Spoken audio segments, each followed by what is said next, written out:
A dramatic blast from the sun set off the highest-level geomagnetic storm in Earth's atmosphere on Friday that is expected to make the northern lights visible as far south as Florida and Southern California and could interfere with power grids, communications and navigation system.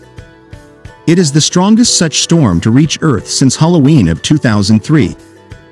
That one was strong enough to create power outages in Sweden and damage transformers in South Africa. The effects could continue through the weekend as a steady stream of emissions from the sun continues to bombard the planet's magnetic field. The solar activity is so powerful that the National Oceanic and Atmospheric Administration, which monitors space weather, issued an unusual storm watch for the first time in 19 years, which was then upgraded to a warning. The agency began observing outbursts on the sun's surface on Wednesday, with at least 5 heading in the direction of Earth. What we're expecting over the next couple of days should be more significant than what we've seen certainly so far, Mike Betwe, the operations chief at NOAA's Space Weather Prediction Center, said. For people in many places, the most visible part of the storm will be the northern lights, known also as auroras. But authorities and companies will also be on the lookout for the event's effects on infrastructure, like global positioning systems, radio communications, and even electrical power.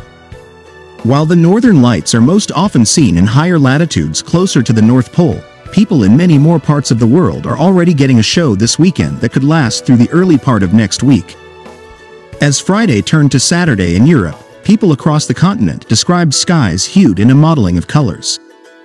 Alfredo Carpinetti, an astrophysicist, journalist, and author in North London, saw them with his husband from the rooftop of their apartment building.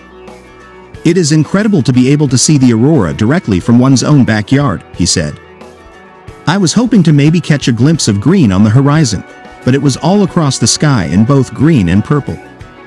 A geomagnetic storm watch or warning indicates that space weather may affect critical infrastructure on or orbiting near Earth. It may introduce additional current into systems, which could damage pipelines, railroad tracks, and power lines. According to Joe Lama, an astronomer at Lowell Observatory, communications that rely on high-frequency radio waves, such as ham radio and commercial aviation, are most likely to suffer. That means it is unlikely that your cell phone or car radio, which depend on much higher frequency radio waves, will conk out. Still, it is possible for blackouts to occur. As with any power outage, you can prepare by keeping your devices charged and having access to backup batteries, generators, and radio. The most notable solar storm recorded in history occurred in 1859,